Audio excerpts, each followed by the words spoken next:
inside my own world of make-believe. Kids screaming in the cradles, profanities. I see the world through ice covered in ink and bleach. Cross out the ones who heard my cries and watched me weep. I love everything. All right, y'all. How we doing? Great to have you here, Vetters. This should be an exciting live stream right after the election, y'all. The American election. I'm sure we'll have tons of people in here. No, I'm kidding. Probably be a light live stream. And look, we are going to break down the entire election. We're going to get very political, left, right, Republican. Hang on, guys. I'm getting a message from Sanity telling me not to do that. Okay, so we are not going to do that, y'all. We are not going to be covering any politics. That is just a rule on the server.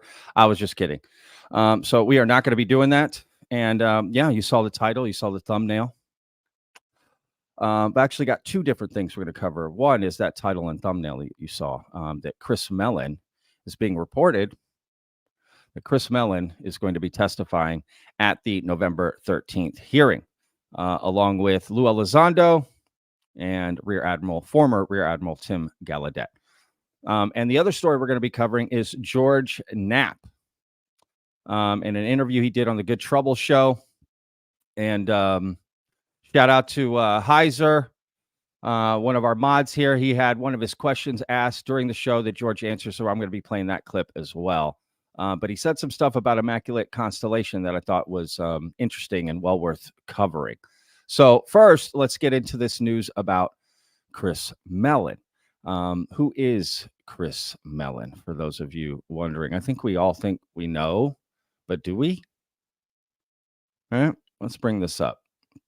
Kind of give a little backstory, right? I mean, Christopher Mellon isn't just anybody. He is the former staff director of the United States Senate Select Committee on Intelligence, among many other things. Comes famously from the Mellon family. He also was behind the article in 2017 in the New York Times getting out. And as I watched in a new documentary that's on MGM, it's called Beyond UFOs and the Unknown, produced by Bad Robot, which is J.J. Abrams' production company. He stated in there something that was interesting about that article, the 2017 article, right? That it wasn't like him and Leslie were writing that article. He was, the way he put it was like he was interviewing her, and he had several different publications potentially going to publish that article just in case, the editors at the New York Times, back out or whatever. So he was willing to go with many journalists. And that story's always been told a little differently, right? Like Leslie Kane was shopping around that article and Ralph Blumenthal, but apparently that's not the case. Chris Mellon was the one with the article and giving them the information, but it could have gone to many other journalists. Regardless, he's a big part of this community and a big part of why a lot of people talk about this topic today, right? Famously, Lou Elizondo gave Chris Mellon the three videos that everyone knows about, right? The Go Fast, the Gimbal, and the FLIR footage, right? That everyone uses all the time for an example of a UFO photo, especially news media organizations, right? That is kind of just the impromptu picture or video you use. So again, it's not just anybody coming to testify. And I've got a couple clips from Chris Mellon that I want to play about, government transparency and the hearing before David Grush came out, what he said about that and what he expected. So just to maybe give us an insight. But let's look at where exactly this news is coming from, right? Why are we saying that Chris Mellon is going to testify? Well, why am I saying it, right? Now, again, this is only one source that I found, and it's from Spaced Out Radio. says Lou Elizondo will testify in the congressional hearing with Mellon and Gallaudet on November 13th. And it's got 20,000 views. And, Spaced Out Radio, great people. They've invited me on the show. I just unfortunately haven't been able to make it. They invited me once. It's not like all the time. But at the time they record is very difficult for me to make that time. But regardless, this gentleman does have sources and, whatever, and this is what he's reporting. I can't verify it myself. So take it with a grain of salt. I don't know. Right. That's why I put a question mark on the title. We'll find out on the 13th exactly who's testifying. But let's say he is going to testify. Is this a big deal? Yeah, it would be a big deal if he testified. I guess it depends how you look at it. If you're like deep into this topic, you maybe think, oh, don't want someone like him, right? We want firsthand whistleblowers, which I absolutely agree. But I guess if they can't get them, Chris Mellon is a great person to have testify and add validity, right, on the record in a congressional hearing about this topic, right, and the seriousness in which he thinks it should be taken. So let's watch a little clip. Let me bring it up here.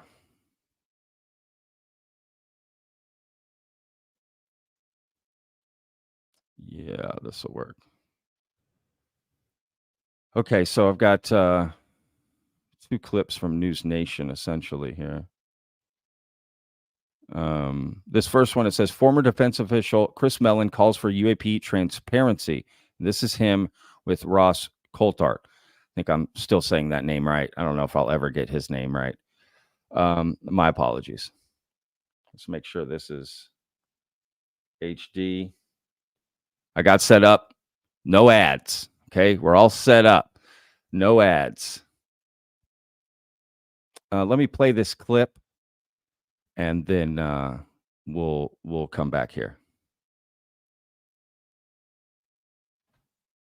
You told us that you were aware of the same incident that I've heard of, which is that on or around the 1st of February, 8 or 9 UAPs were detected over the Arctic Circle, and they were attempted to be engaged with by US fighters. And unfortunately, that was unsuccessful because they somehow maneuvered away at speed. I think the public should have been told that at the time that the White House was dealing with these extraordinary shoot-downs. This was an unprecedented event in NORAD history. We'd never engaged objects before using deadly force. Don't you think the public had a right to know? Shouldn't the White House have disclosed the fact that it was aware of these alleged earlier incidents involving UAPs? Sometimes it's a difficult call. It depends whether releasing that information would compromise any unique clandestine capabilities we have that we might need to support our forces in combat. I don't think that would be the case here. To your larger point, clearly they are not releasing information which can and should be released, which is unclassified. And I'll give you a very specific example and illustration of this. The videos in 2017 that I provided the New York Times and then the Washington Post were investigated, and the Air Force confirmed that they were truly unclassified and did not damage national security. In fact, they enhanced national security because they raised awareness of the vulnerability that we have and this activity that's going on that needs to be addressed. After that happened, the Defense Department created a classification guide for UAP that seems to have, they suddenly said, well, all of those same kinds of videos are now classified, and anything and everything having to do with UAP is classified. That is hard to understand or support. It sounds like it's in violation of the executive order on classification. Theoretically, you cannot classify information unless you make a determination that if it was revealed, it would cause serious damage to national security.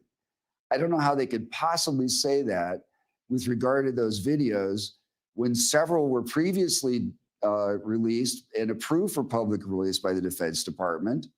And we all saw them. And then it was confirmed that they didn't damage national security. They've got many more videos from precisely the same system, and they're not releasing it and claiming that it would damage national security. I don't believe that. I don't think they could prosecute anyone successfully who leaked that videos of that ilk. Certainly, there's a lot of other stuff that's legitimately classified, but there is a real gap here and a problem in terms of transparency. And I think, unfortunately, many people in the intelligence community, it's part of the culture to think that the less we share, the safer we are. When I was responsible for counterintelligence and security in the Office of the Secretary of Defense, I used to remind my staff, we didn't defeat the Soviet Union in the Cold War because we were better at keeping secrets. They were better at keeping secrets. We surpassed them because we were better at sharing information in the marketplace, with free markets, with pricing, with policymaking, in all kinds of ways. And we want to reserve classification for things that really, really are sensitive and need to be protected. But otherwise, it's really in our interest to get that information out. And I think they're making a mistake in this case. I like it, right? I like what he's saying. And it's interesting what he says there about the markets, right? A couple of things from that clip. That's a great point, right? That is a great point about the release of some of this information. Just good for the overall global economy, right? The countries that are very secretive and keep everything within, like Russia, North Korea, China, right? That's why we surpass them, because we play along. We're friendly throughout the world. So I like that.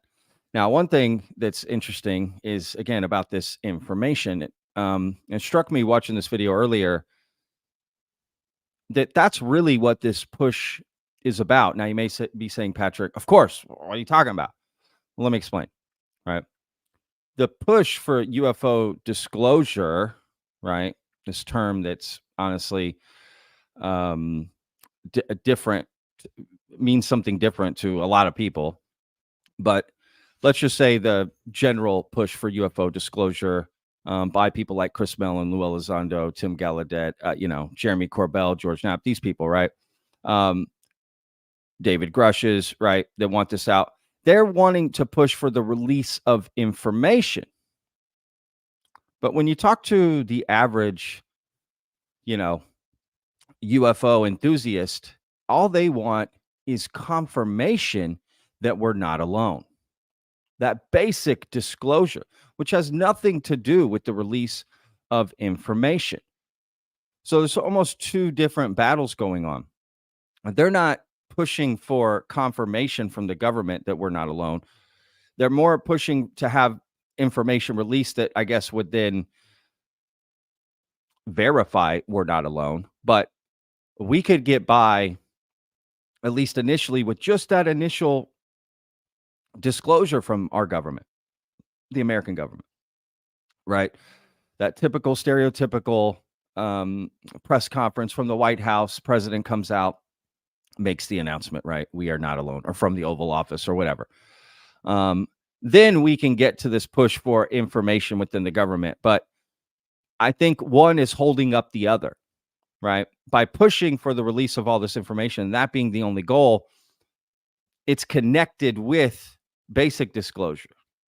So until that information comes out, we're not going to get that basic disclosure. But what I hope is that they separate them. Separate the two. The release of information, but also just basic disclosure, right? We are not alone, which has nothing really to do with the release of information, because it could just go like, yeah, right, President of the United States here. Okay, what's up, America? We are not alone. The details surrounding that I cannot reveal at this time, blah, blah, blah, blah, blah. A lot of people would be happy with that. Then we can get to the next part of what exactly can we what have we recovered, how many bodies, this, that, the details of it, which we would want to know. And to be fair, that would put pressure more than anything to get that information released. So if you want to really, kick the hornet's nest, if you will, start pushing for just basic disclosure that we are not alone, and get them to at least acknowledge that, right? That would then really push, it would really get the fire going, right? For the rest of the information to be released, right? There would almost be a countdown at that point. We would really want to know at that point. So I hope they do that. I hope they can separate the two, and we can get, that acknowledgement, if you will. All right, let's move to this next clip. And granted, that clip I just played from Chris Mellon was exactly 1 year ago. And remember, the hearing is coming up on the 13th, which is 7 days away from today. I got a week away. So 1 week from today. In the House, Representative Nancy Mace is going to be leading this. And to be fair, like people were saying, oh, maybe the American election might get in the way. And that, honestly, I think there's a pretty clear-cut winner. And I think the hearing will go off without a hitch, if I'm being honest. All right, let's get to this next clip. And this is Chris Mellon speaking with Chris Cuomo.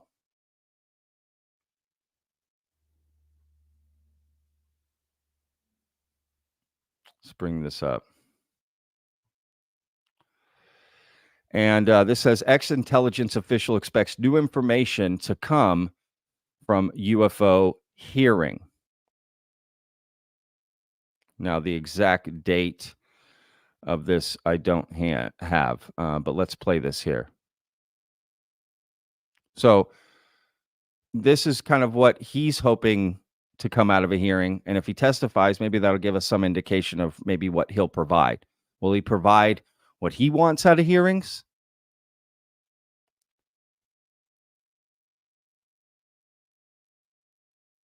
Ooh. Let's get the quality up. There we go, y'all. Again, no ads.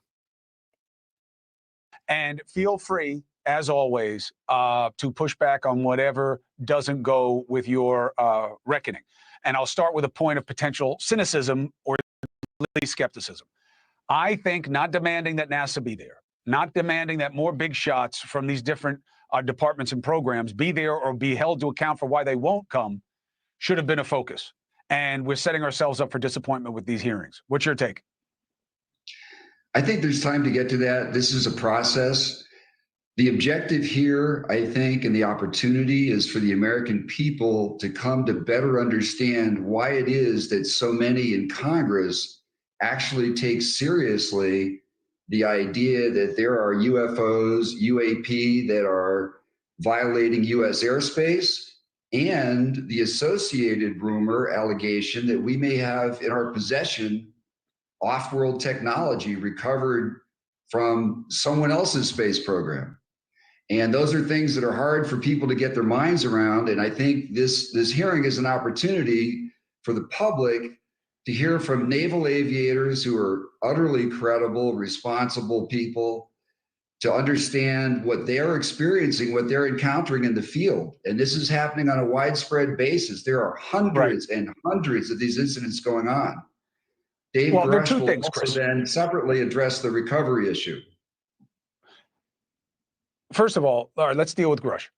Do you think he can name names and say more than he has said publicly before? Do you think any of these guys who are testifying can say more than they already have? I mean, that would kind of be the starting line of these hearings being progress. I expect Dave will provide some new information that we have not heard before. And Dave has provided specific leads and information and names to the Intelligence Community Inspector General. So Congress needs to get that information from the Inspector General. There are some limits to what he can say by law in open session. in terms of identifying other personnel in the intelligence community. He's under a lot of restrictions and oaths, and the laws are very severe. The penalties are very severe if you cross those red lines. So he has to be careful, but he's very forward leaning. I think he will provide new information the public has not heard before. And I think Ryan and Dave Fravor, Commander Fravor, will also help people better understand and appreciate the degree to which this is going on. Hey, thank you for watching. Please. Hey, thank you for watching, Chris Cuomo. Yes. So there you go, right? That's Chris Mellon right before the hearing last summer in July of 2023, where David Grush, Ryan Graves, and Commander David Fravor testified, right?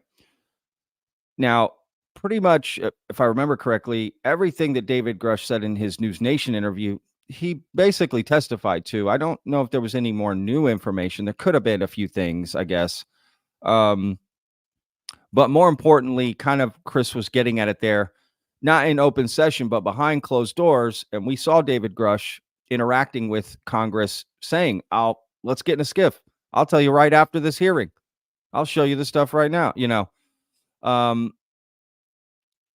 So there you go. Will that have any impact or give us any indication as to what maybe Chris Mellon will testify to if he testifies, right? Clearly his focus on new information we haven't heard. Will that be his goal as well, right? To reveal new information that we haven't heard before to Congress? Because if some of these Congress are up to date on kind of what's happening publicly, for them, it won't be new information either. I think we also have to keep that in mind. I'm not saying all Congress, but certain Congress members who will be there, especially Nancy Mace, who's heading it, they know a lot. They know what's out there, what's been said, right? Even things behind the scenes that we have no clue about, but as well publicly. So they will also be pushing for new information just for themselves. Some of it will be just to get on the record, right?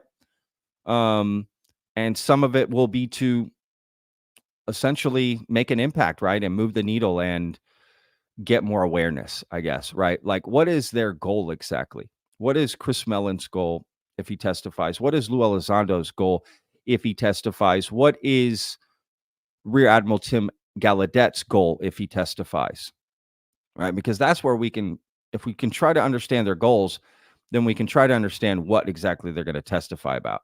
Because they could say a lot of things, right? Will Lou Elizondo only talk about clearly what's been cleared by Dopser in his book, and he's just putting his story on the record, right? Or is there some other goal that he wants? I mean, clearly there's always a goal probably for someone like him, right? You want UAP transparency, you want this, you want that, regardless if you agree or disagree with him, right? Or think he should go or not, right? Just someone in that position who's ever testifying, right? Probably already fundamentally wants the basic goals, but I mean specific goals for the hearing, right? This is your moment to shine in front of Congress. It's not like you're going to be there every Tuesday. So you're going to make sure that you present exactly what you want them to see and hear and whatever, and take away from it. There needs to be an action that they are probably calling for, whether it be more action from within the government, right? More awareness, more legislation, more funding for either research, security, right? There's a lot of things there. For instance, Ryan Graves pushes for pilot safety, right? This is a pilot safety issue for him. And I respect that a lot. And I think, honestly, that keeps him grounded in this movement more than aliens and, this, that. Yeah, he's pushing, and we need to know the truth about whether we're alone or not. I don't, they can have different goals within this. I think that's, so Chris Mellon, Tim Gallaudet, Lou Elizondo, what is their goals? Are they just pushing to get more funding? Are they pushing to get Congress to just admit that basic disclosure? Again, let's separate the release of information from just acknowledging we're not alone. Right. So it'll be interesting. It'll be interesting to see if Chris Mellon testifies, what exactly he'll testify to. I'm sure it'll include a lot of what 2017 was and kind of a journey, a timeline, right? How much of this hearing will we focus on the past, right? Or the present and or the future, right? Maybe a little bit of both, right? So I don't know. I hope they show videos. Some sort of physical evidence would be really nice. Something to wet the beak. Right? I mean, I'm not saying a UFO, that would be nice, or an alien body. Of course, that would be nice. But something, which is interesting. I hope Lou Elizondo doesn't show a photo. I mean, I'm just saying, just optically, that will not look good. No pun intended. So, yeah, these hearings are going to be just so fascinating, right? And what Chris Mellon, if he testifies again, and who do people want to testify, essentially? I think you look at it two ways. If we look at it like this is the only hearing we'll ever have on UFOs ever again, I would say this is a mistake that these people are testifying. That's not, no offense to them. That's, no offense to them. I'm just saying for the American people, I think they would probably agree. They should not be the ones testifying.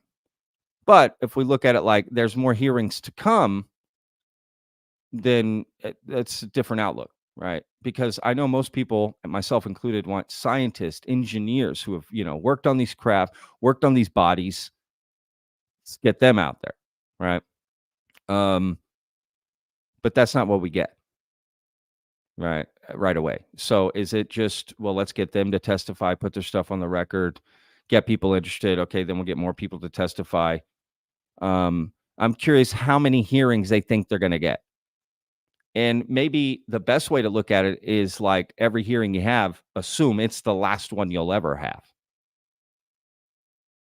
So that you go all out, right? You go all out. We may never do this again. I don't know.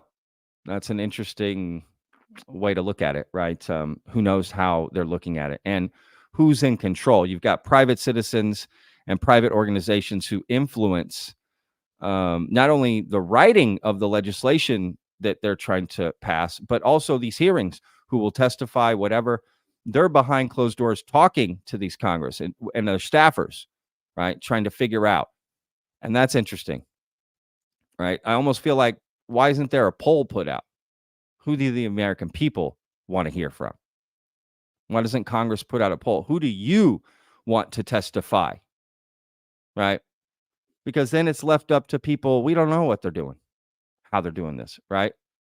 Why can't we decide? We had a conversation on our Discord the other day about, I brought up a point about there's two different, lanes here, potential lanes within this hearing from Congress, right? And let's say Nancy Mason, her office, who's going to head this hearing. Are they making decisions based off of the witnesses available to them and presented to them?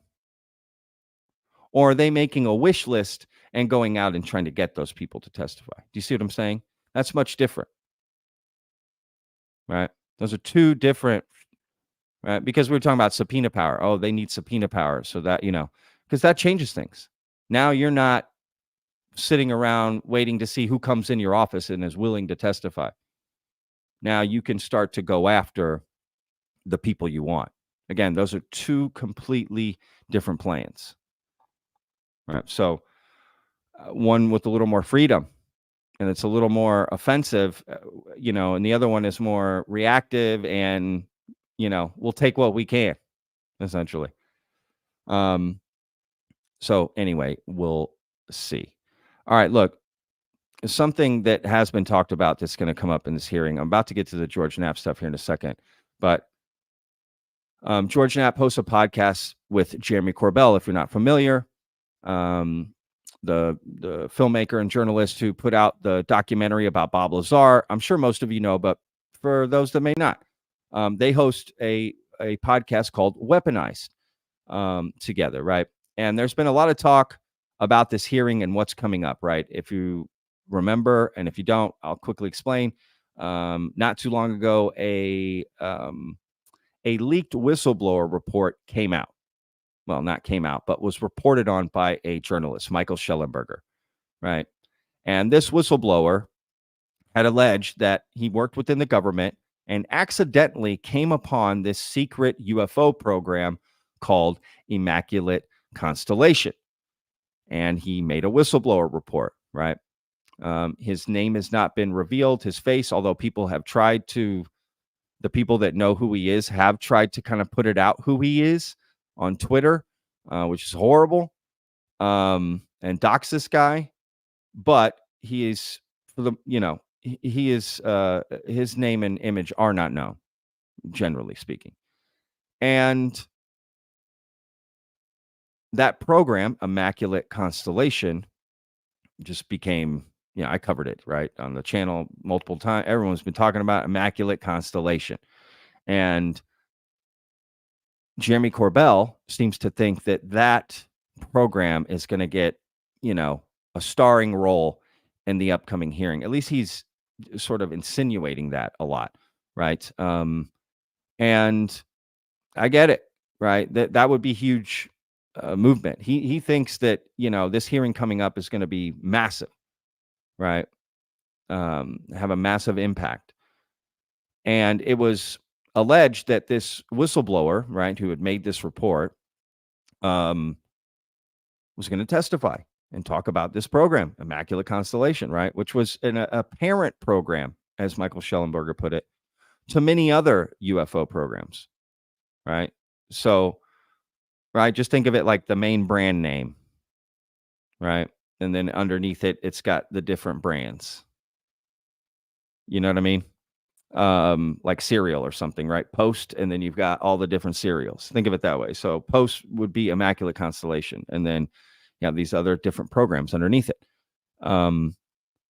Crash retrieval program, reverse engineering program. I don't know what kind of different stuff. You know, database program, reconnaissance. And it was apparently there was this large database with it, right, of all these high quality photos, videos, I mean, depending on how you look at it, you could argue that's groundbreaking, right? And if information about that came out, now there's more details there, right? Like, I personally think that was one of David Grush's 40 witnesses, and he knew about this, and that whistleblower report is part of his investigation.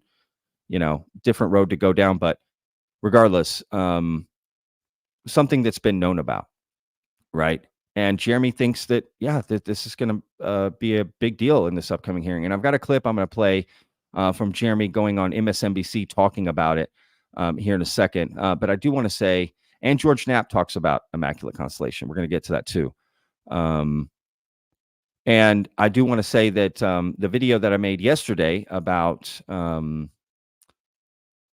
Jonathan Harmon, right, who was, the main guy behind getting Navy SEAL Marcus Luttrell rescued, right, from the movie Lone Survivor, all of that I spoke about, when I asked him about Immaculate Constellation, because he used constellation in his, when he was talking to us, and that just hit me, right, that word. And he in a private, like, military or government messaging system that people use behind the scenes, okay, private security, that term had come up in there like one time in 2005, right? But to be fair to him, he also said, I'm pretty sure, it's like, because when he first heard Immaculate Constellation come out, he said he was surprised, like, whoa, that's a real thing, like, I've heard of that. But he also said he thought maybe it was counter intel when he first initially heard it back in 2005. And he said he's pretty sure that's what it was.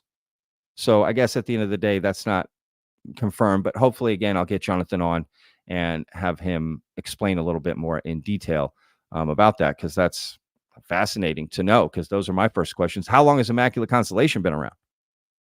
When did it start? Is it still going? How big is it? Who's involved? What do they have? What are they doing? Yada, yada, yada, right? There's a million questions, but it makes a big difference if it's something that just started, last year versus it's been going 20 years or longer, right? So I don't know. And him saying he thought it could be counter intel is interesting, right? Because I'm going to get to the clip in a bit. George Knapp says something a little similar, which is interesting, about Immaculate Constellation, which kind of made me stop a little bit, because it was like, oh, I thought we were all in on this program, but wait a second. Maybe we need to be a little cautious about this whistleblower report in this program. You'll see what I mean in a second. First, let's get to Jeremy Corbell's clip. Give me a second here. Let's pull this up. I should be able to do 3 things at once, right? But I can't. All right, let's bring this up. Let me read his tweet, I guess, here from Jeremy. I would listen to this news broadcast, and I would... Wait, can y'all see that? Yeah. Let's do this. I would listen to this news broadcast, and I would listen till the end this time. You know what? Sorry, y'all. I'm parched. Look, talking a lot, okay? You get parched. 13th of November, 2024. The second half of this UFO interview on NBC News was wild, and I suspect important. Big props to the courageously informed Gotti NBC. That's the host of this show. Gotti has previously reported on the UAP story, the UFO hearings, and whistleblowers since day one. I agree. I've used many of his clips in other videos since last year, since I started the channel.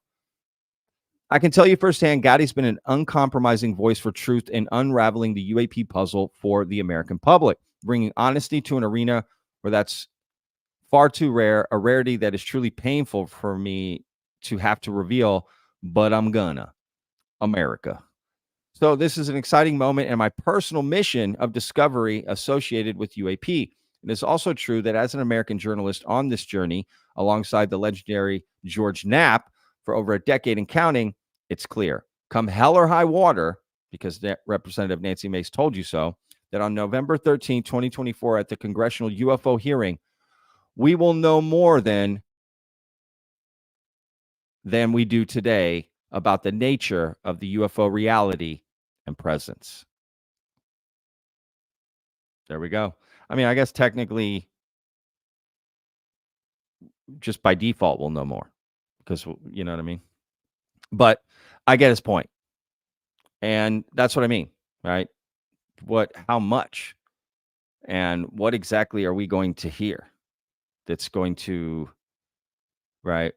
The nature of the UFO reality and presence. We'll know more about it than we do today. I don't know if I'm being honest. I'm not even sure I could quantify how much I know about that, to be honest with you. You know what I mean? All right, here we go. Let's play this clip, and then we'll come back. For 17 days, mysterious drones, or UAPs, flew over a U.S. military base, leaving the Pentagon confused and unsure as to who was behind it, and that still seems to be the case. But now, at least, the Pentagon is confirming that those drones were, in fact, spotted hovering over Langley Air Base last year, and despite those drones violating U.S. airspace, they were not shot down, even though it looks like the commander of that base did have the authority to do so. And that's just one of the many instances of things flying with impunity over restricted airspace. And in light of all this, NBC News learned on Friday that there will be another congressional hearing on UAPs in mid-November, possibly with witness testimony. I had a chance to speak with Jeremy Corbell about this on Friday. He's a journalist, podcaster, and documentary filmmaker who has published a lot of the videos we're now talking about, and we've been talking about for years. This hearing, what kind of testimony could we see there? Right. So we are in a crisis right now of journalism in America. And there are a lot of attempts right now to stop witnesses, firsthand whistleblowers to UAP, from testifying. Now, we also have people fighting to allow for that. So the world, one way or the highway, is going to catch up really soon about UAP. George Knapp, my mentor in journalism, and I have been giving briefings on the Hill as recently as today, watching this unfold, just like everybody else at home. I will tell you this. This is the message, and it's already been said by Representative Nancy Mace. Come hell or high water, the hearing is on. Nothing can stop it now. Nothing can. And truth and significant transparency regarding UAP is unstoppable. So what the American and global public does with that, that's up to them. Jeremy, if I can, I want to play a bit of what the Pentagon said about those drones flying over Langley, the situation over Langley, if you don't mind. Take a look. The number of those UAS incursions did fluctuate on any given day, but they didn't appear to exhibit any hostile intent. It's something that we, have kept our eye on. So what you hear didn't appear to indicate hostile intent. What goes through your mind? Right. So Gotti, I think for your audience, I could sit here and I could answer your questions, but I think their questions will be answered soon enough with these hearings, the 13th of November, because they're going to happen. And I'd just like to say to your audience, as a journalist in America, I fear no thing real or fictitious, and I embrace the truth, no matter how challenging that is for people to process. So look, man, UFOs, UAP, there are incursions on sensitive military installations. In fact, I've reported with George Knapp and you, Gotti, a lot about that. But that is a small, tiny piece of opaque glass in a larger mosaic of what UAP represent or could represent to the American and global public. I do have one message that I want to leave you with today, Gotti, and this is for every whistleblower, every American patriot who has come to me as an American journalist and who has put trust in me and George Knapp. It's actually from a song by a guy called Livingston. I just learned this song. Here's what it conveys. Do not fear the truth. Fear is just your own shadow on the floor, and don't forget it. So listen, Gotti, we're going to have a different conversation after and on November 13th, because we are having congressional hearings on UFOs, and the world is going to learn things they didn't know before. And I do hope that you have solid individuals sitting there in that chair. And I think with Representative Nancy Mace at the helm, people that are heroes for this in the UAP caucus are going to make sure of it. Fingers crossed. November 13th. Maybe we'll get some straight answers then. Jeremy Corbell, thanks so much for taking the time with us today. So there you go. Jeremy has a lot of passion, and I can respect that, to be honest with you. He's very intense, right? Very dramatic about it. But I get it. If you see it as this big thing and you're that involved and you're giving briefings, I can respect passion. I can. I mean, I'm Latin, so yo entiendo. But we'll see, right? At the end of the day, the proof is in the pudding, as they say, right? We'll see on that day, 1 week from today, what exactly happens. And at that time, that interview, remember, there was some movement, false movement, in my opinion, rumors that this hearing may not happen, right? Coming from pretty unreliable sources within the UFO community. So honestly, I didn't pay any attention to it. And Matt Laszlo from Askapol reached out to Nancy Mace and got a perfect response that everyone's been repeating. Hell or high water, that hearing is happening. And it is. And again, there's a Senate hearing the week after that, 6 days after that, on the 19th, with Kristen Gillibrand. So look, let's get to some clips here about George Knapp, right? And I think let's just kind of have a little fun here first, because I want to give a special shout out to Heiser, one of our mods. Heiser Soze goes by. He asked a question on the Good Trouble show to George Knapp, and I want to play that. It's a great question. I hope I bring up the right one here. because I got two clips. Let's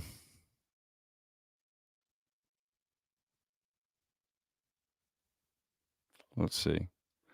I think this is it. Yeah. All right. Let's watch this together here. There you go. Let's see. What has been more frightening in your career, investigating the mob or the government cover-up of NHI? That's from Heiser Soze. Oh, that's a great name.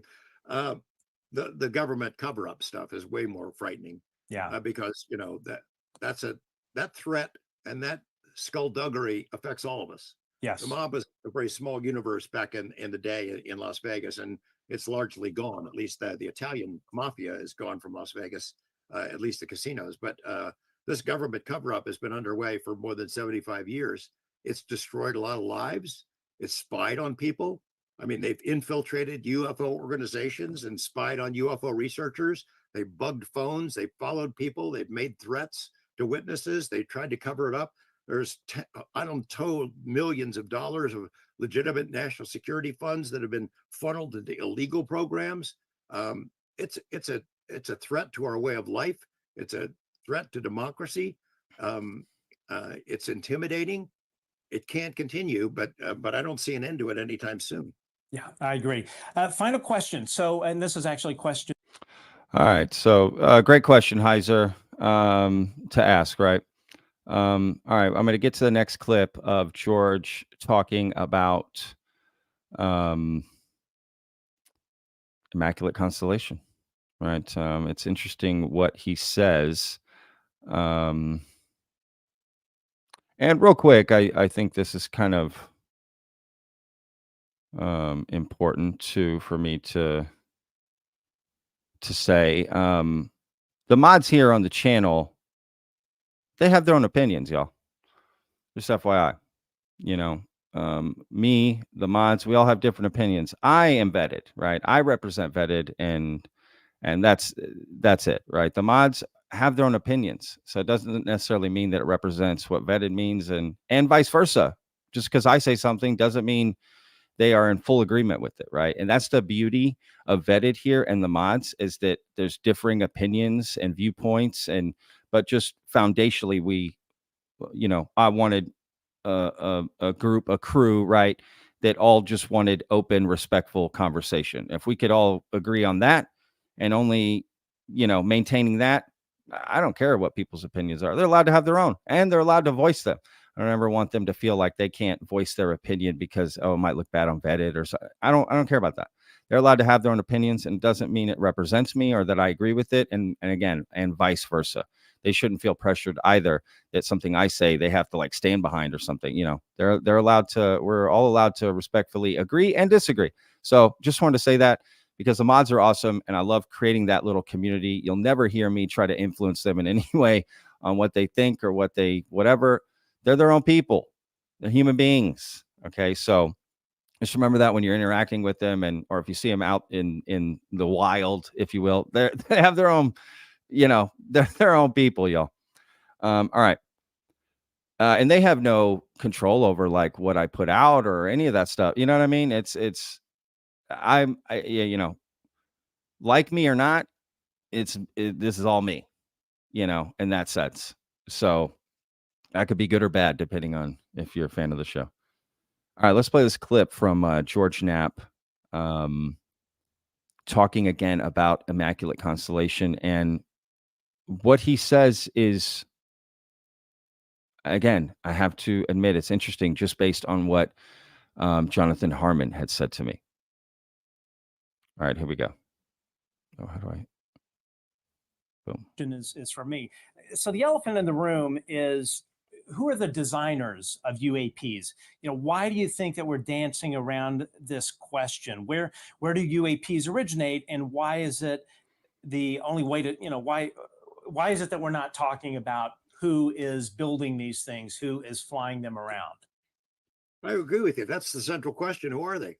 Why are they here? What's their interest in us? That's sort of what I tried to do in that Netflix series, as opposed to. Hang on, that's not the clip, but That's not the clip I want to play. All right, hang on 2 seconds here. Let's see. We'll do this in real time. I thought I had it set up there. Although I want to hear from that too. Okay, so this is what I do, y'all. A little trick here. I'm sure a lot of people know this. So go to show transcript, right? Control F, and then I will just search for whatever thing I'm looking for. Right? So boom, Immaculate constellation. Then you can, find it. Anyway, all right, this is the clip I'm looking for. Sorry, Matt. That's not trying to do that sort of pause screen. All right, let's get this going. Watching you guys is what inspired me to get into the game. But you spoke on Weaponized about the Schellenberger article, where it revealed this waived, unacknowledged special access program by the name of Immaculate Constellation. And you mentioned on the program on Weaponized that you have read the document. Can you elaborate on what you read and give us at least like one tidbit that folks at home don't know about that you think might be useful for members of Congress to know about? I think that not everything in that document is completely accurate. I think it's a mixture of things that are real and not real. So I would caution folks to take it with a grain of salt. The people that I have spoken to who are really in a position to know were flabbergasted by some of these revelations. They think they should know about something like that if it existed, and I trust them to some degree. But so far, the guy who has made that information available has also, I think, possibly going to meet with people in Congress and is willing to go on the record. There are risks, I would say, to him and to other people in saying too much about it. I'm sorry I'm not being very much more helpful on it, but there's a lot of other information that comes with that document that could probably better make the case. I'm really not confident we're ever going to see somebody like that in front of Congress. There are risks. And in addition, although we know some people, in elected members and staff members who are working really hard to try to get to the bottom of this mystery, to share information with the public, to dig deeper into these programs, there are limits on what even members of Congress can do. Some of those limits come from within Congress itself, higher ups at these committees, people who call the shots. I applaud the people who have been pushing this ball down the field, even though some of them, I see it on UFO social media platforms. They hate them because they're not on their side of the political spectrum. We can't believe these guys because they're not our party. Right. Can't you just willing suspension of disbelief, suspend your political biases for a while if we all agree that trying to get to the bottom of the UFO mystery is a good thing, whether you're a Democrat or a Republican? I'll tell you, Matt, that hearing last year, we were sitting right in the front row, and on one side you have Representative Burchett and Luna and Mace and Gates, and on the other side you have Jamie Raskin and AOC, literally the left and the right, all of them asking good questions, all of them focused on what really matters in this issue. It was really kind of an inspirational moment that people on the opposite sides of the spectrum who fight about every single issue, who essentially hate each other's political beliefs, were united on this one issue. It's like it's the only bipartisan issue, a legitimate issue in Washington. Well said, George. I couldn't agree more with that. Politically, honestly, couldn't agree more. And what a great time to send that message right now. All right, let's go back to the beginning of that and hear what George says about this. Hang on. Is what inspired me to get into the game. But you spoke on Weaponized about the Schellenberger article, where it revealed this waived, unacknowledged special access program by the name of Immaculate Constellation. And you mentioned on the program on Weaponized that you have read the document. Can you elaborate on what you read and give us at least like one tidbit that folks at home don't know about that you think might be useful for members of Congress to know about? I think that not everything in that document is completely accurate. I think That's interesting. Not everything is completely accurate in that document. I mean, from there, you have a spider web of questions, right? In reference to what, right? How do you know it's not accurate, right? You have other information that you're sure is accurate. Has that been checked? And what exactly parts of it, right? Yeah. And again, is this part of the counter intel, right? Within it, meaning there's parts about it that aren't true. And if someone repeats that stuff, they kind of know, oh, okay, we know where you got it. I don't know. Is it a way to, is the stuff that's inaccurate a way to identify the whistleblower is what I'm getting at. All right, let's continue. I think it's a mixture of things that are real and not real. Real and not real. That's the perfect lie. Real and not real. All right. The best lie is based upon a reality, a truth. You build around that. So is it one of those, or is it just, they got some things wrong, like dates or no, it wasn't a UFO. It was XYZ. Like, is it a big, these big, reals and not reals? What are we talking about here? How on the scale here, how big a deal is that? He doesn't really seem that confident in the document, if I'm being honest. So I would caution folks to take it with a grain of salt. The people that I have spoken to who are really in a position to know were flabbergasted by some of these revelations. They think they should know about something like that if it existed, and I trust them to some degree. I trust them to some degree. Oh, that's interesting. Yeah. So there are some revelations within this that are something they should know, he said, right? He didn't really comment on like how big a deal it was. I don't know. It sounds like, yeah, take this all with a grain of salt, this Immaculate constellation, which is an interesting message, to be honest, to send about this. Because I thought it was like the thing. So that's interesting. I don't know. Guess we'll be reading the comments later to find out. All right. Let me remove this. Look, make sure yeah. I'm going to play a video that I made recently. Just kind of about the UFO thing during the underwater base video that I made. I made this little video at the end using AI imagery that I prompted, right? To tell a story about a very simple story about UFOs and the truth and where are we in all of this and what does it mean? It's just think of it more for entertainment purposes here, but whatever, just for fun. I just thought of it, thought I'd pull it up. All right, give me a second here.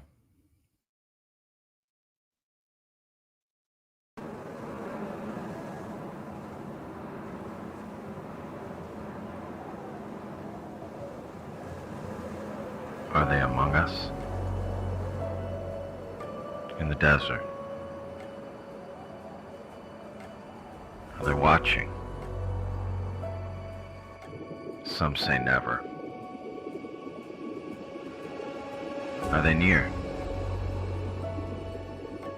Just out of reach.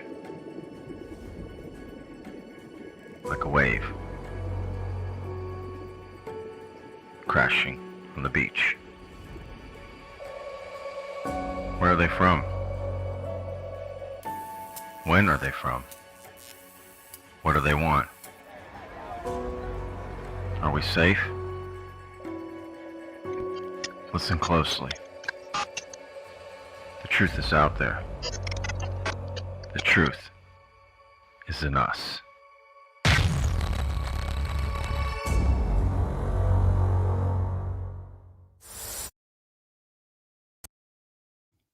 So anyway, I was muted. Whatever. That was fun to make. The truth is out there. The truth is in us, right? The truth is out there, but is it vetted, right? That's what we really want to know.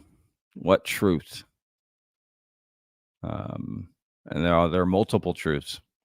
And what impact will this hearing actually have? Does it matter? I think it's a very personal journey, and people will have their own expectations. So it's quite simple. There is no one answer to this. There are a lot of answers. So me personally, I hope that, and I'll get to some, I'm going to go to chat after this. Personally, I hope that they don't forget about David Grush and his investigation, and sort of bring that up again in this hearing and find out where we're at with that, what's happening. You know, that was the whole kit and caboodle there. So I hope that doesn't happen, right? Like that we don't forget about that. And then depending on who testifies, yeah, I mean, I guess at bare minimum, it'll be interesting to see people say this stuff on the record, under oath. You could argue, what does that actually mean? Sure. I don't know. And could they reveal something that's extraordinary, right, in this? I don't know how we go past extraordinary when we've already revealed craft and bodies, that we have those. I guess details about certain incidents. But if we've already said we got craft and bodies, then the next step is craft and bodies, instead of someone being like, well, wait, I got a story about it. Well, hang on, dude. We just said we got craft and bodies. Let's get to that. We'll hear everybody's stories later. You know, let's get to the craft and bodies. So I hope that doesn't just get moved to the back, because that was what everybody wants. That's what we want to know, right? So I don't know. I don't know where this is headed. Is this a journey, these hearings? Is it a one-off? Is it an influence to just get more legislation, more funding, more interest, more awareness, destigmatization of the topic? Is it all of it? Is it just some of it? Who knows? You decide. All right, guys, let's get to some fan questions here. Better questions, fan questions. Listen to me. First, I want to say shout out to Legend for becoming a YouTube member. Thought you already were, but I don't know. Anyway, Legend, welcome. All right. If you have any questions, put them in all caps, and I will do my best to read them. Please put them in all caps. That really helps me. It's really hard to see all these messages. Y'all, you have no idea how many are coming through. So that will make it very easy for me. All caps. Let me repeat. Questions in all caps. Or just comment you want me to put on the screen. You think it's worthy of putting on the screen. Doesn't have to be a question. Terrence Wills says, Patrick, can you please live stream the hearing with your no BS commentary? That would be awesome. Great work being done here. Yes, I will be live streaming both hearings, okay, on the 13th and the 19th. November 13th and 19th. Please subscribe if you haven't already. Join me those days. I will be live streaming the hearings, and that's it. It'll be fun, right? Let's watch together. Let's see what we learn. That's that simple. I was gonna potentially do the hearings on the 9th. Pavel asked me today to help him live stream that one on the 9th, but the 9th, November 9th, that's my birthday. So I'll be out with family that day. But yes, this coming November 9th will be my birthday. So a video will come out, but I will not be, I will be busy. All right, let me make sure I didn't miss anything here.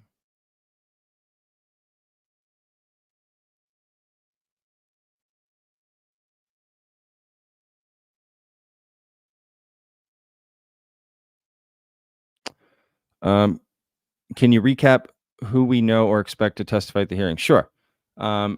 Tim Gallaudet is confirmed. Luis Elizondo has said publicly he is testifying at this hearing, publicly at a private event, if that makes sense.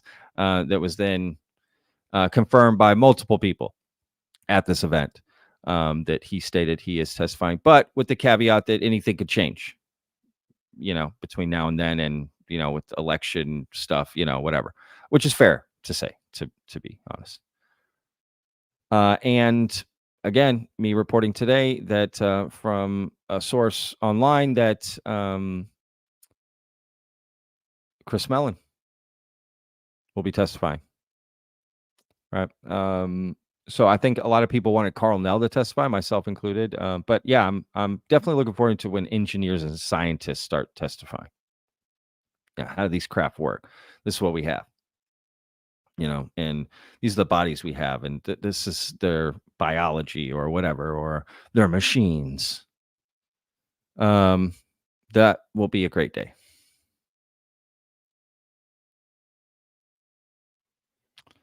Preston Dennett collab interview maybe someday. Harry, yeah, I've already interviewed Preston Dennett. Just search Vetted and Preston Dennett in YouTube, and that video will come up.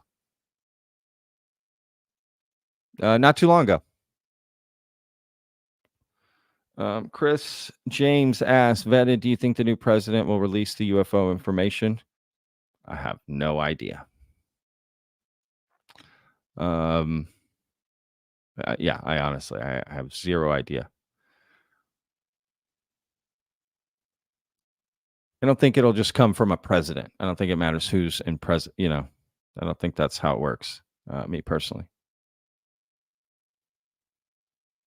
What if the hearing is a nothing burger? What next? Catastrophic disclosure? Yeah. I don't know. Depends what the goal is.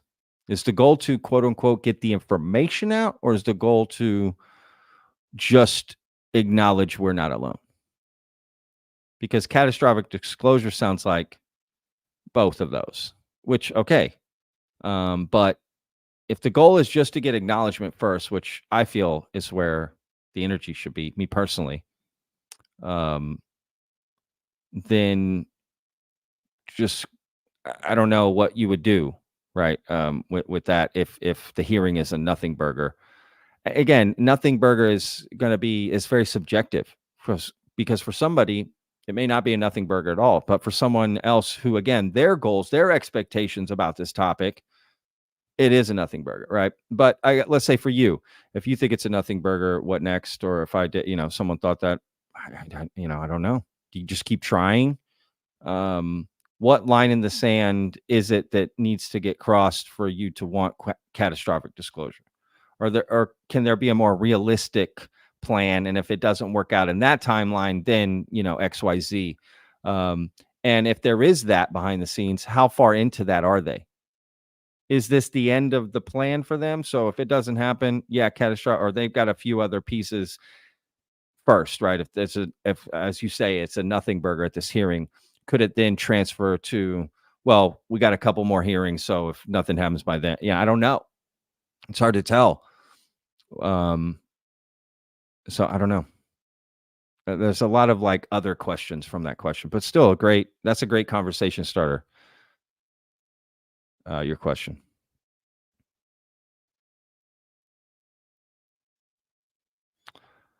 What do you think of the Bob Lazar S4 movie being made?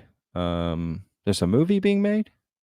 I know about the Project Gravatar and all that. Is that what you mean, the documentary? If that's what you mean, yeah, absolutely.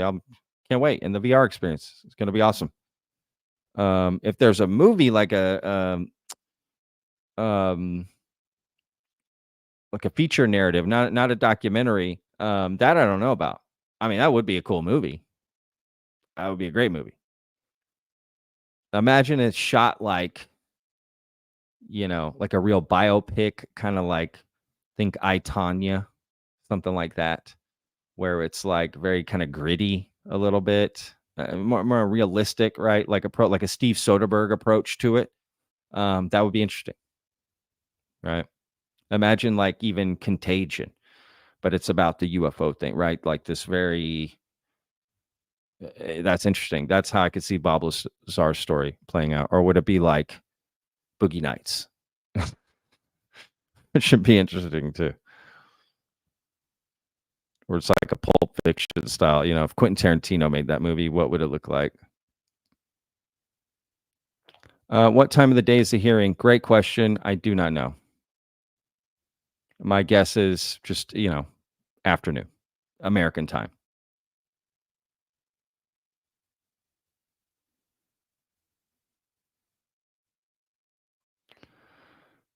Why can't we get folks from both sides? Like, wouldn't it be great to get Grush, Elizondo, and Kirkpatrick, or the head of NASA, in there under oath? Yeah, that's a great question. I honestly, a dual sort of thing, right? Because it kind of seems like you got the Senate and then the House. But that's a great point. Absolutely. Why wouldn't you get different voices and let, I don't see anything wrong with that. That's a great point.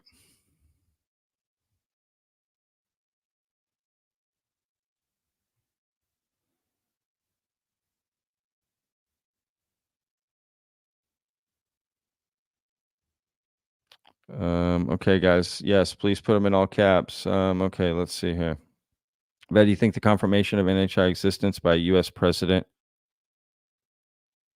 could make other countries and leaders around the world doing the same thing? Well, I mean, I guess it depends how you look at it too, because some will argue that across the world, some governments have announced we're not alone, essentially, or very much more open to it. But yeah, I mean, there's no question that it would be a leading story and could create a domino effect with other world leaders. Because then, right, you'd want to know, well, what does the U.S. know, right? And to be fair, if like the prime minister of like England, is that right? Is it England? The UK, however, if they said the same thing, I mean, that would also be like, oh shit.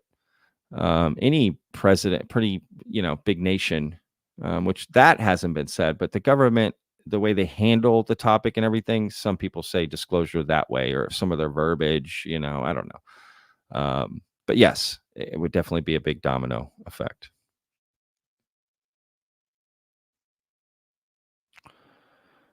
Patrick, do you think Gallaudet will also be restricted in being able to tell all? Yeah. If you're former military with high security clearances, there's no doubt that at some point along your testimony, you will have to say, I can't answer that. I can't talk about that. That's classified. I can give no further details. I can't get into that. Or a version of that, all of those, right? Absolutely. If you're a former government official with some sort of security clearance, absolutely.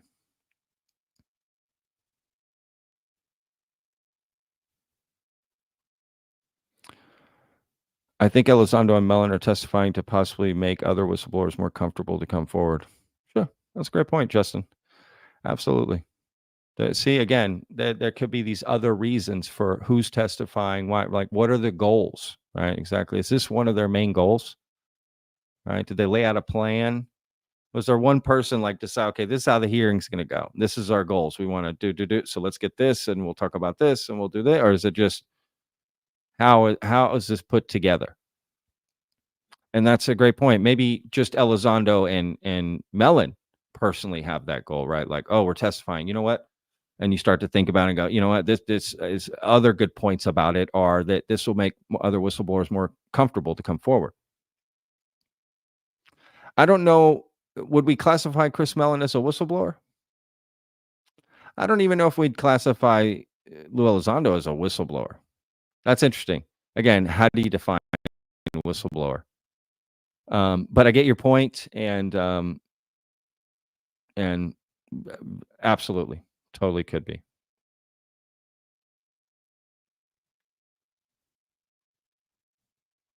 Got another new member. Welcome aboard. Thank you so much for joining. Love it. What do you think this is all leading up to? Exactly. That's what we all want to know, right? Is this, again, the push for just information release or the push for just acknowledgement we're not alone? And by connecting the two, well, that seems problematic to me. So I don't know what this is all leading up to. It's a great question. Just depends how much truth you think has been revealed to us. And that's different for everybody. Because everyone you talk to in this community will have who they trust and don't, or who they believe and don't, and this and that, and nobody lines up. Not everyone thinks the same. So yeah, it's a good question. From our new member here, do you think that they should consider it a public safety issue when people go missing near portal areas, cryptic danger, abduction, avoidance, craft radiation, orb radiation? That's interesting. I mean, who is they? The government? I think you can forget about the last half. So from near portal on, just think of it this way. When people go missing, yes.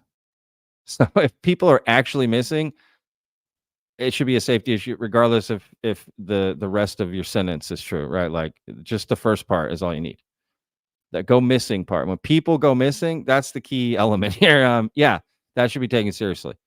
That should be a safety issue. You can get into how or why later.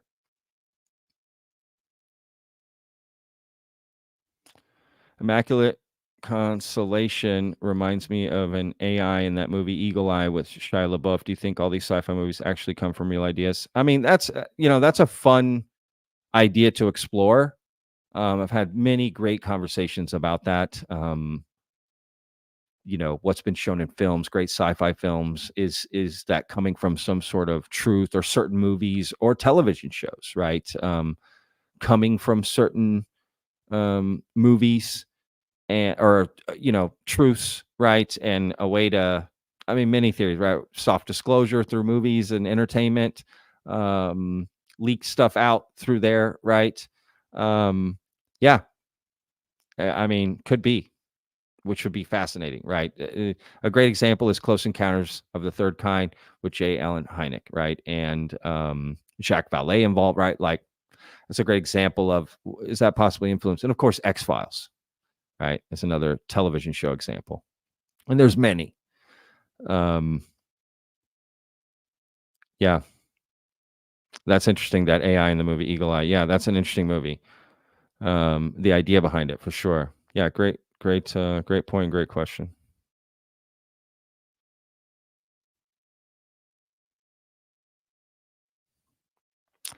How will the hearing on the 19th differ from the earlier one? So the one on the 13th is in the House, led by Nancy Mace, right? You're going to have Tim Gallaudet, maybe Lou Elizondo, maybe Chris Mellon, maybe so-and-so, who knows who's testifying, right?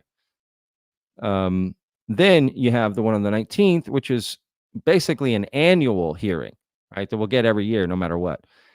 In the Senate, led by Kristen Gillibrand, potentially talking to, I hope so, the new director of Arrow, right? And that basically got to go over, hey, what have you been doing the last year?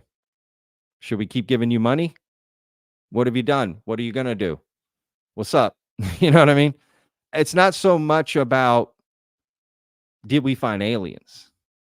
Or are we not alone? Or, does that make sense? Like, it's a different mindset.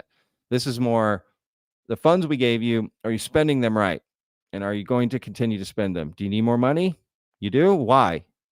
Right? Like, what is Arrow's goals? Because all they have to do is set their goals and then meet those. That's it. Their goal isn't to find alien life. That's not the goal of Arrow. Right? That's like SETI, but that's looking outward. There is publicly no program to search for alien life on Earth. Which is interesting. We should start that. America. Okay. So sort of like these, alien bounty hunters. Let's go. So yeah, that'll be the big difference, right? Will we learn something? Absolutely. It will just be way different. The context and what kind of information. Are you a type of person that's like, any data is data and I'll take it, and then it's going to be something. If you've written off Arrow and don't care, then that's, may not interest you. But I say, well worth watching if you're into this. What's one more podcast from somebody? What's one more? I mean, there's something happening in the government. You're asking for it, regardless if it's what you want. It's something to get you there. I don't know. It just depends how you look at things.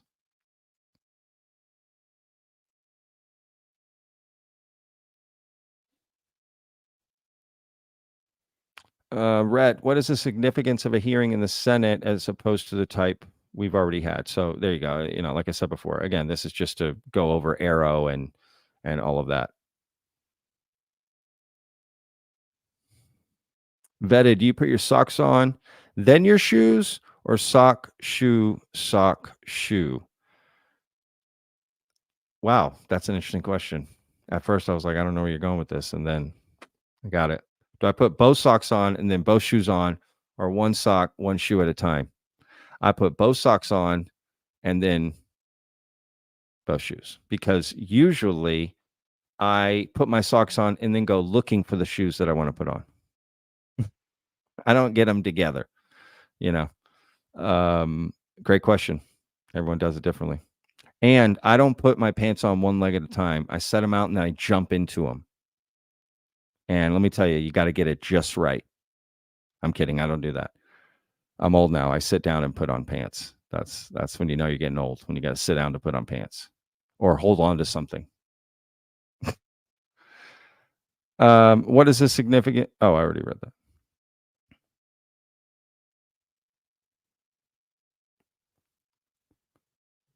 Oh, wow. I am way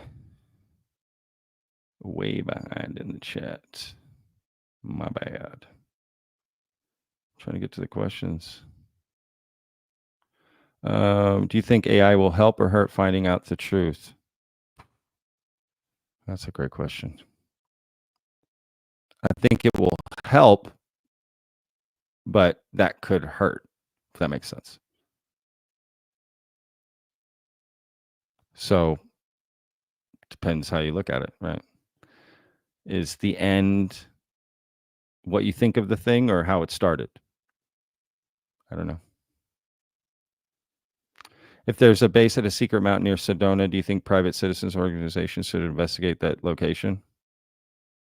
Yeah. Yeah, I do. Why not? Go search for gold. Go search for dinosaur bones. Let's go search for alien craft, alien bases. Hell yeah. You telling me there's an extraterrestrial base on my planet? Let's go find out. Will Tim Gallaudet talk Guadalupe alien base? Yeah.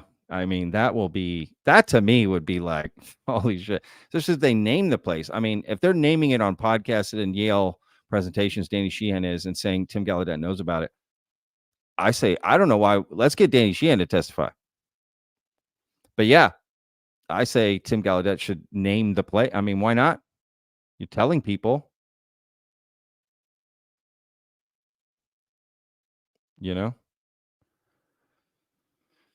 Hey, Patrick, Kirk or Picard and why?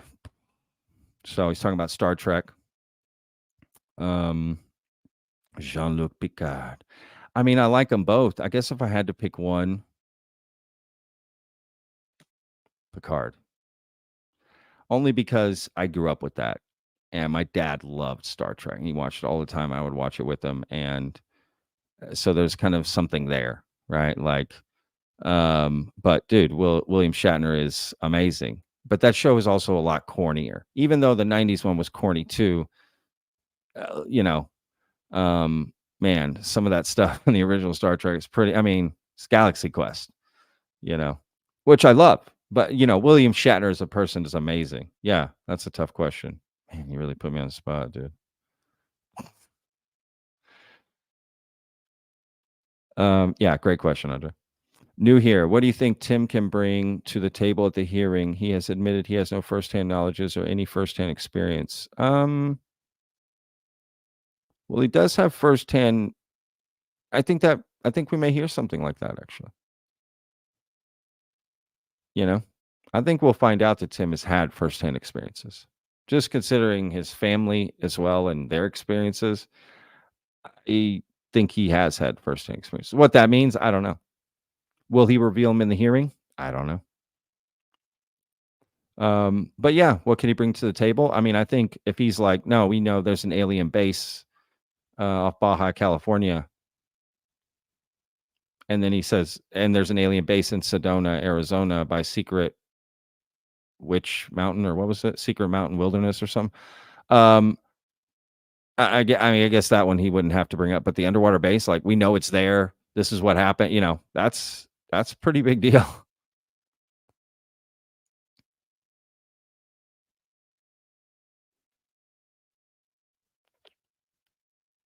Oh, Andre, I'll read that. No, James T. Kirk is the king. I get it.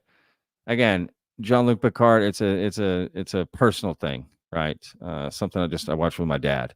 So I think that just takes the cake, man.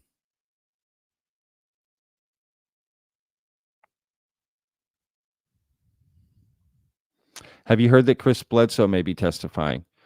I know Chris Bledsoe is going to the hearing, but I think he's just going to be in the audience. But if he testified, that's interesting, because would he bring up Tim Taylor and that whole connection with NASA and CIA? And I mean, that's interesting.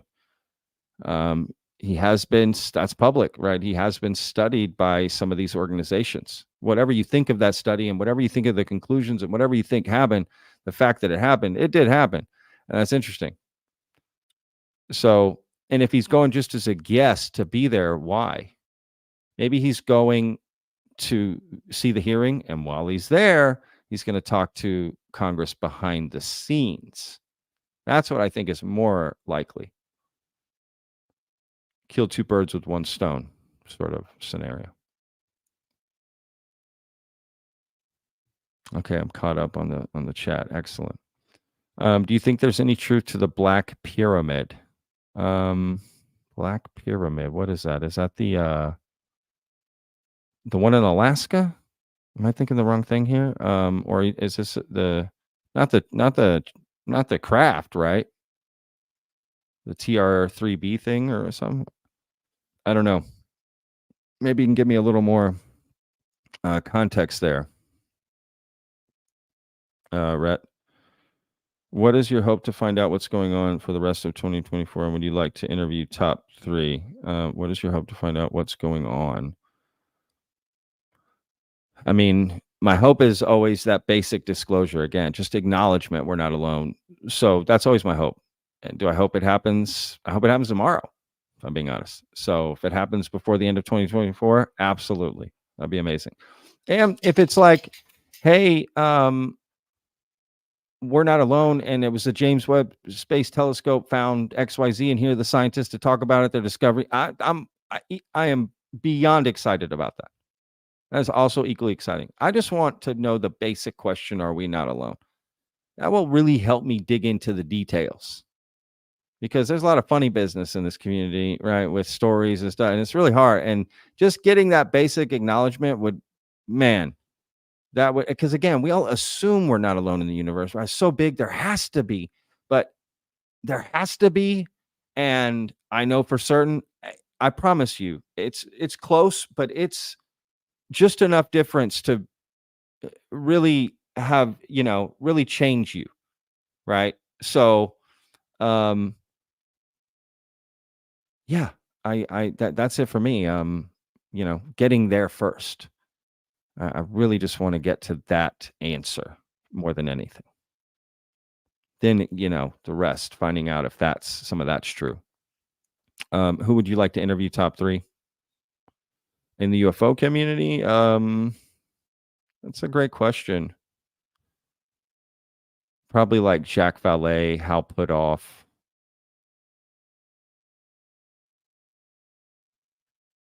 Eric Davis. I'm sure there's more. If I could really talk to them, I mean, it'd be great it'd be interesting just to talk to them, period. But if I could really talk to them, yeah, that would be great. . 'Cause,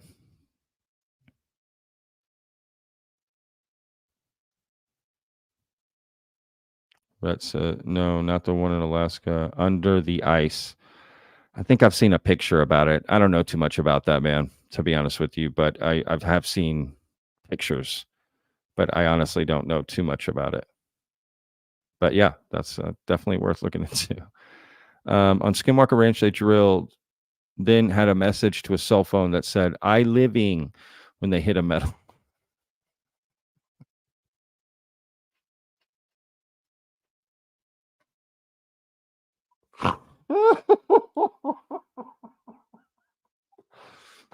Oh, I living. Oh God. You know what? They were drilling into a rock or something, and then all of a sudden they get a text message, "I living." I'll be like, what? I mean, they don't have spell check. They don't have like, like it wouldn't put it correctly. They know the words, but they don't know the contraction of I'm, right? Or I am living. You know what I mean? Like it's funny, like that's how it would come out. And maybe you're forgetting the rest, and it did say that, but that's interesting. And it would go to the cell phone, send a message, so they can send electronic messages. I mean, that's interesting. I agree. I don't know. I'd have to see that clip, but I'm not laughing at the question. I'm just laughing at kind of the impression I gave of it, to be honest with you. Kind of laughing at myself there. When they hit a metal, got it. Okay, I read that wrong. So when they hit a metal, so maybe something, right? That's why they're not digging into this mountainside for this UFO that there's potentially is underneath in a part of Skinwalker Ranch. They drilling and I living, yeah,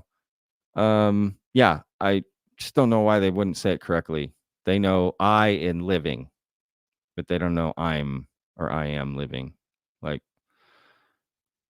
whatever. What if I don't know. That's interesting. What if the drones are living beings and the larger female is underground? Larger female. Oh, living ships. Yeah, I don't know. The idea of living ships is interesting, but I feel like if they were living ships, they'd be out in space and stuff. I don't know if they'd be like, but I don't know. There's a lot of theories out there.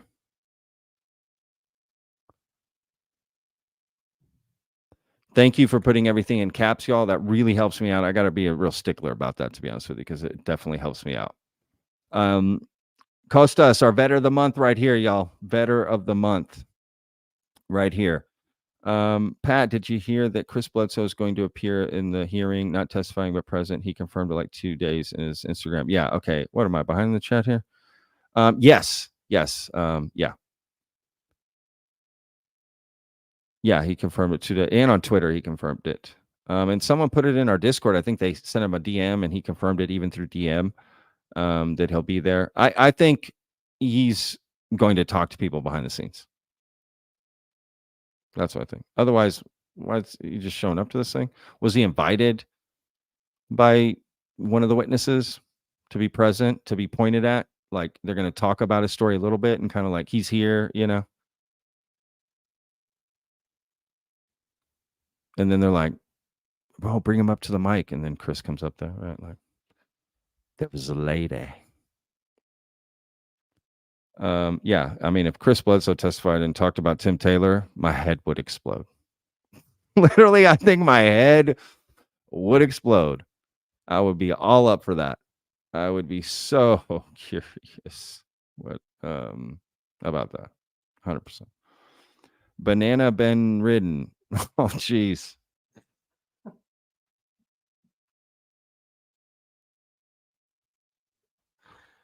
Oh, God. All right, look, I need a little laugh here. I shouldn't have read that. What is your opinion on the supposed mothership Luke talked about that was debunked, and do you think it hurt his credibility? Yeah, I mean, I covered it on the channel, right? That photo, and our Discord looked into it as well. Within minutes, they identified it as a reflection. No pun intended, but does that reflect badly on Lou? You could argue yes, right? If you're supposed to be the director of a Pentagon office to study UFOs and look into UFOs and interview witnesses and analyze videos and photos, and and you're the one that brought out the 3 videos to Chris Mellon that went into the New York Times and the New York Post, these famous videos that are everywhere. and you didn't know this was a reflection, and right, you know, maybe you had suspicions, but you knew it came from a trusted source, so you just ignored that. I don't know. There's a lot there. If you're just taking people at their word, what other things have you just taken people at their word? You'd have to argue that can't be the only instance. That one picture is the only time you've taken someone at their word. I bet how much of your knowledge comes from just taking people at their word. And pull that thread further, how many other people in this community, that's where their knowledge comes from, just taking people at their word. So I think there's a lot of reasonable questions to ask there, but I think it's also reasonable that Lou could answer some of these and respond to some of those criticisms and some of those questions. But I think they're absolute valid questions to ask. Again, if Lou is going to be testifying in front of Congress, now taxpayer money is involved, right? Now you're asking for that. We have a right to ask you these questions and to know about it. You are now a public figure, paid, you know, from the government, still working for the government in some capacity, I'm sure. And I don't see why the knowledge you acquired came from working on projects funded by taxpayer money. We kind of have a right to ask these questions about this. Now, if you start asking more personal questions of Lou and this and that, that's a different conversation. But anything that has to do with his claims of UFOs and this, that, and the other, right, that's UAP related, fair game, in my opinion. And I think it's valid to ask. And could it hurt his credibility? Me personally, yeah, it does a little. Just from that aspect, I'm not saying him as a person, but his self-awareness about taking information, trusting it, and not being able to see it is a reflection, and passing it off for years as it being a real photo, and even having more story, right? Like an embassy took the picture. I mean, it's just a completely, there's so much wrong about the whole thing. So anyway, those are, I think, fair questions to ask, but respectfully ask those questions. And he should also be given the chance to respond to that. That's fair. That's all we're looking for here, is fair. Great question, Banana Ben Ridden. Forget people have crazy usernames, which are funny. Okay, yeah.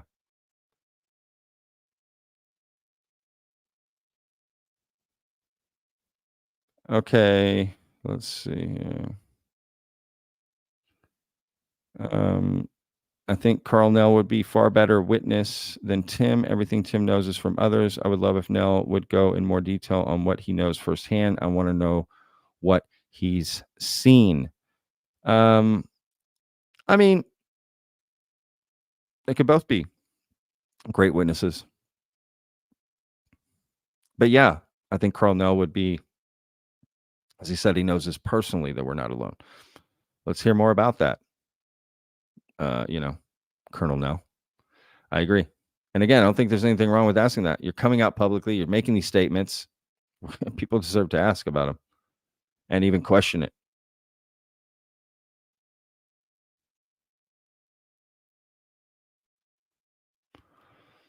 I think Luis's UFO is a sprite. What you think? I don't know what that means.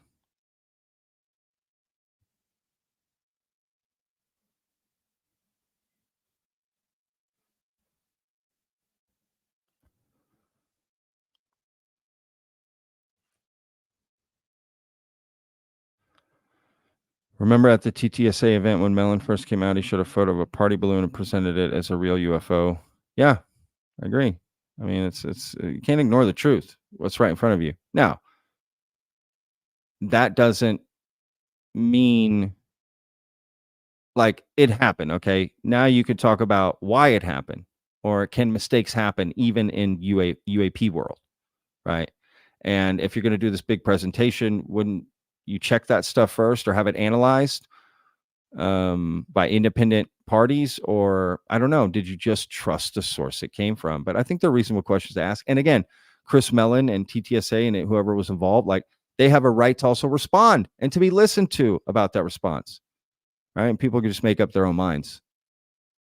about it. But yeah, I'd be curious what Chris Mellon would say about that. Maybe he'd say, no, it's not a balloon. We have more information about that particular event. Okay, I'm listening. I don't know.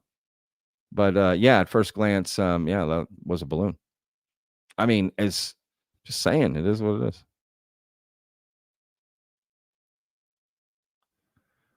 Wait, what? As for the Bob Lazar story, will feature firsthand evidence. I think Lazar should testify about what he's held back. I would love if Bob Lazar testified, and I think he should too.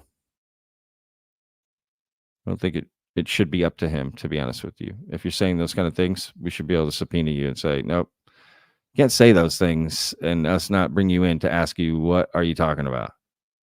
All right. As for the Bob Lazar story, I don't know what's going on here. What this? Maybe I'm missing a Bob Lazar movie that's coming out that I don't know about. Heiser says it's not in all caps, but I'm putting it up. Heiser, sorry. Hopefully, Nell is the coup de grace. Close on the spelling. Yeah. Where's this coup de grace moment that Matthew Pines had talked about in August, right? And where did he hear that from? Where is he getting his information to then repeat that out? Who this person is? Is it going to be in this hearing? I don't know. Maybe that's who Chris Mellon. He was talking about Chris Mellon testifying at the hearing. All right, you've seen him in the news. You know him. He's a pretty big figure. You know, is it just Chris Mellon? That's possible.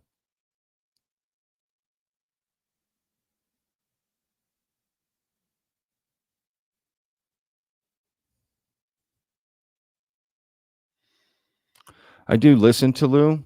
However, the realization that he still works for DC and is a career counterintelligence officer, same with 80% of TTSA group.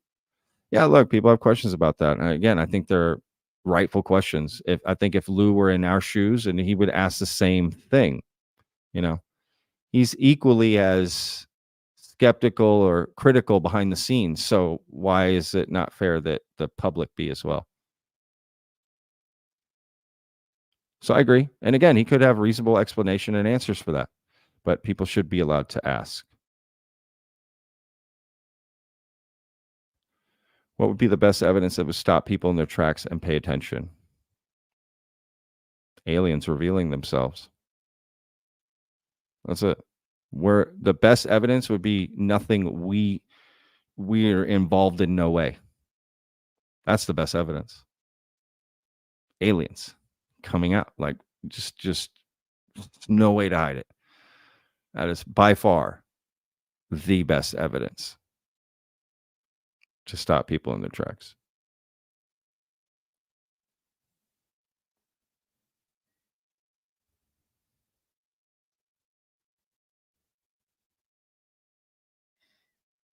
All right, guys, I'm going to go for just a couple more minutes, and then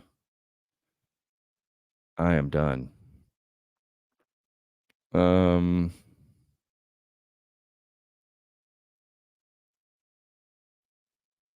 to find a couple more questions. Again, put them in all caps, y'all. And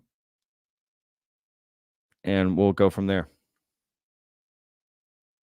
All right, if that's it on questions, no problem. Look, it was great hanging out. Thank y'all so much. I am parched, y'all. Gotta admit. So again, just to recap, you know, we've got the November 13th hearing, which I will be live streaming. And it's being reported that Chris Mellon is going to testify. Lou Elizondo is confirming he's testifying. And Tim Gallaudet has put out a statement saying he is testifying. Again, anything could change between now and then. Who knows?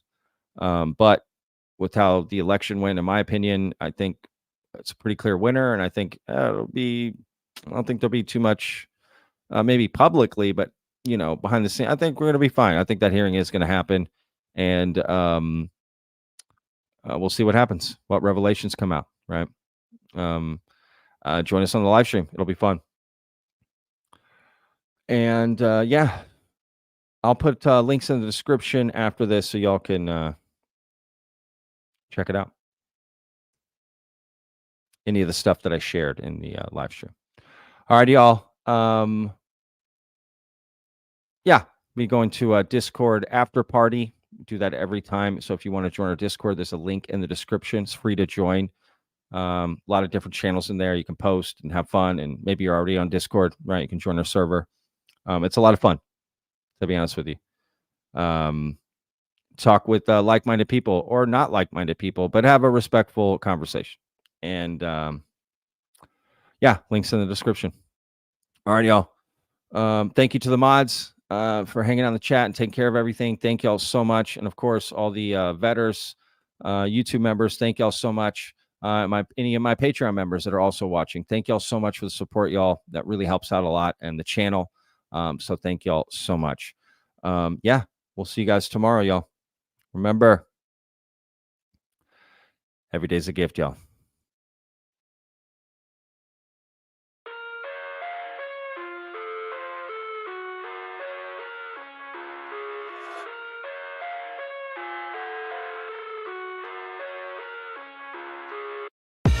I live inside my own world of make-believe. Kids screaming in the cradles, profanities. I see the world through ice covered in ink and bleach. Cross out the ones who heard my cries and watched me weep.